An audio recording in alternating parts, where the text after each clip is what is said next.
Na visão católica medieval, a obra de Cristo era mediada pela igreja e pelos sacramentos.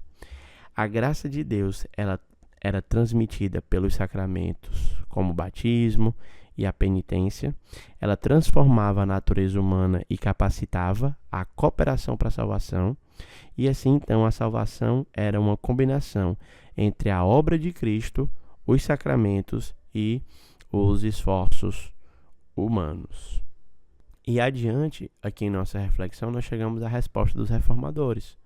Os reformadores, então, afirmaram duas coisas fundamentais. Primeiro, a exclusividade e a suficiência de Cristo, ou seja, eles afirmaram que somente a obra de Cristo é a base para a salvação e que Cristo e só Ele é o único mediador e em Cristo a sua obra é completa e final, sem a necessidade de méritos humanos, certo? Uma segunda coisa que os reformadores afirmaram é a justificação pela fé. Os crentes são justificados somente pela fé, sem a necessidade da mediação de sacramentos ou sem méritos humanos que o possibilitem receber a graça de Deus. Somente a fé em Cristo é necessária para a salvação. Essa afirmação, então, dos reformadores levaram ele não somente a rejeitar a teologia sacramental, mas duas outras práticas da Igreja Romana que são muito importantes. Primeiro é a intercessão dos santos, certo? Então, os reformadores negaram o papel mediador dos santos, afirmando que Cristo é o único sumo sacerdote. Então, essa aqui é uma coisa legal. Quando um dos elementos que fizeram a reforma eclodir, né, acontecer, foi a venda das indulgências. Então, como era que as indulgências eram vendidas? Então, o ensino da Igreja Católica era que havia um depósito da fé, que algumas pessoas eram tão santas que elas conseguiam atrair a graça de Deus para si, mas além de receberem graça para os seus próprios pecados, elas tinham graças a mais. Então essa graça formava o que eles chamam de o depósito da igreja. Então a igreja poderia ir nesse depósito, pegar essa graça que sobrou dos santos e compartilhar com os fiéis. Então isso era vendido por meio de uma indulgência, né?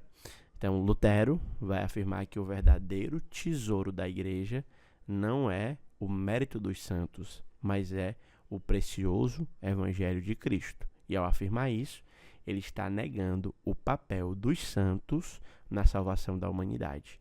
Somente Cristo pode ocupar tal lugar. A segunda coisa, então, que os reformadores também negaram foi a missa como um sacrifício. A ideia de que a missa, ela reencena o sacrifício de Cristo, ela foi rejeitada, pois o sacrifício de Cristo foi único, ele é definitivo e ele é completamente eficaz. Além disso, eles negaram também a doutrina da transubstanciação, né, que o sangue e o vinho se tornam verdadeiramente o corpo de Cristo e que isso, de alguma maneira, tem um poder místico, né? Então, o Stephen Vellum, citando João Calvino, ele disse o seguinte, deixa eu colocar aqui para vocês. Stephen Vellum, citando João Calvino, disse o seguinte: o mais detestável é a invenção daqueles que, não contentes com o sacrifício de Cristo, têm presumido sacrificá-lo novamente. Os papistas tentam isso a cada dia, considerando a missa como um sacrifício de Cristo. Então observe aí que João Calvino, na segunda geração de reformadores, então vai criticar ferrenhamente a teologia católica a respeito disso. Aqui eu quero arrumar para conclusão com vocês, certo?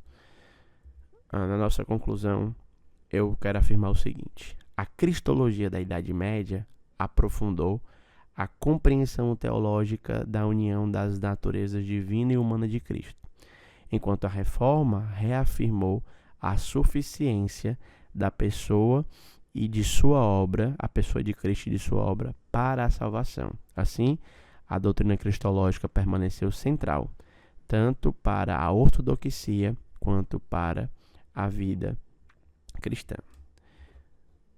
Então, dificilmente algum outro período da história foi tão importante para nós, como protestantes, quanto o período da Reforma. Esse pilar de que a salvação ela é recebida somente pela graça. Essa graça é recebida somente pela fé. Essa fé é recebida somente com o objeto sendo a pessoa e obra de Cristo, que é revelado somente nas Escrituras, para a glória de Deus somente, é o que nos faz nascer como igreja protestante. Essas talvez são as 5 declarações de fé mais importantes para um protestante. A salvação é somente pela graça, a graça é recebida somente pela fé, o objeto da fé é somente Cristo. Esse Cristo do qual a nossa fé é depositada, é revelado somente na Escritura, e tudo isso acontece somente para a glória de Deus, sem concurso dos méritos humanos nenhum. Então que Deus abençoe e até a nossa próxima aula. Tchau, tchau.